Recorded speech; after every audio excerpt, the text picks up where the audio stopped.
and welcome to tonight's presentation of 101 Reasons Why the University of Michigan Needs an Alternative Primary Document Archive. My name is Janice, and I am the president of the Alternative Archive Planning Committee, and these fine young ladies to my right are my fellow committee members. Say hello to Debbie and Diane. Hi, guys. Hey. Now, what we're proposing is an extension, or rather, a reinvention of one of our existing facilities, the Bentley Historical Library. Why don't we begin with some photographs of our architectural requirements? Okay. Now, we've considered a number of different possibilities for displaying our collections, and we've tried to incorporate strategies that interrupt the viewer's traditional experience of historical research, like this one.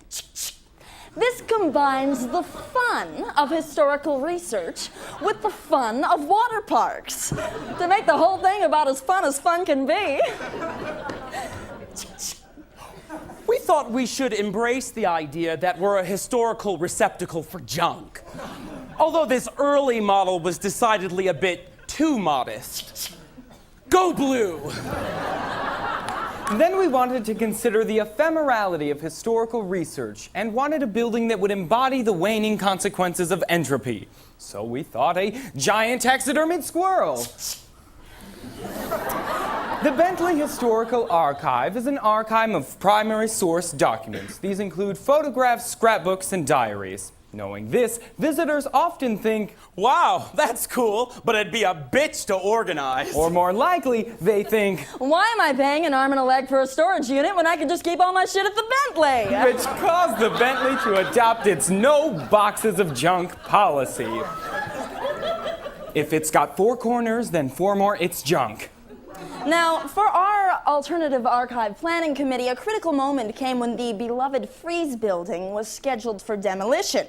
Now, immediately, the Frieze began frantically phoning the Bentley every day like a crazy ex-boyfriend trying to donate itself to the archive.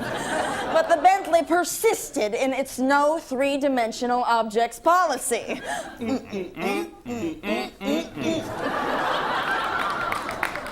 The three of us realized that the Frieze building would be torn down, and even if the Frieze building dragged itself to the Bentley's front doorstep and begged to donate itself, there was nothing we could do to save the Frieze. They don't have the facilities for such things. Not at the Bentley. Which brings us to our proposed alternative archive, where not only three-dimensional objects are accepted, such as decommissioned university buildings, but things without any dimensions. For example, Memories. Echoes. fears, Fantasies. Awkward pauses. elephants in the room, Things unseen. Things best forgotten. things that make you go, And non-perishable food items. Now, we no longer accept catch-22s as they're completely incompatible with the Dewey Decimal System.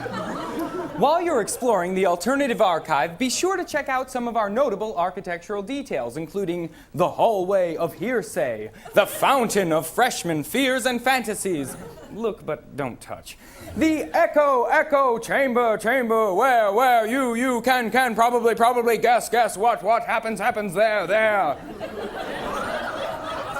And the atrium of awkward pauses.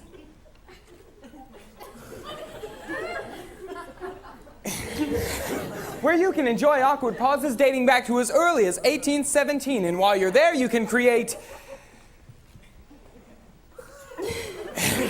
a few of your own. Now, one of the most exciting things about our proposed archive is that it will be the only library in the nation that uses the personality embodiment chamber.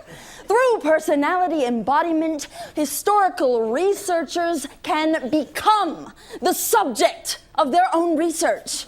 Recently, we met a student who was researching Dean Deborah Bacon. Bacon was Dean of Women during the 1950s and early 1960s. Though she was herself a closeted lesbian, a large part of her job was to find and remove all homosexuals from the university. Our student researcher was interested in exploring Bacon's complicated stance on sexuality.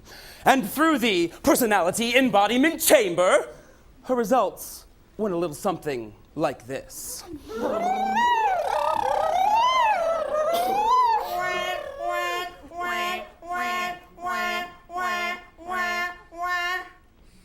All you girls must be in by 10 o'clock, or I'll presume you're screwing in the arb. You must wear clean socks and you must be home at night, or I'll presume you're screwing in the arb. Don't stay out late, don't not pray in a church, and don't wink, stand too close to other girls. Wink, wink, Leslie McLezer, I've been watching you and I know you're a big fat lesbian. Wink, wink, nudge, nudge.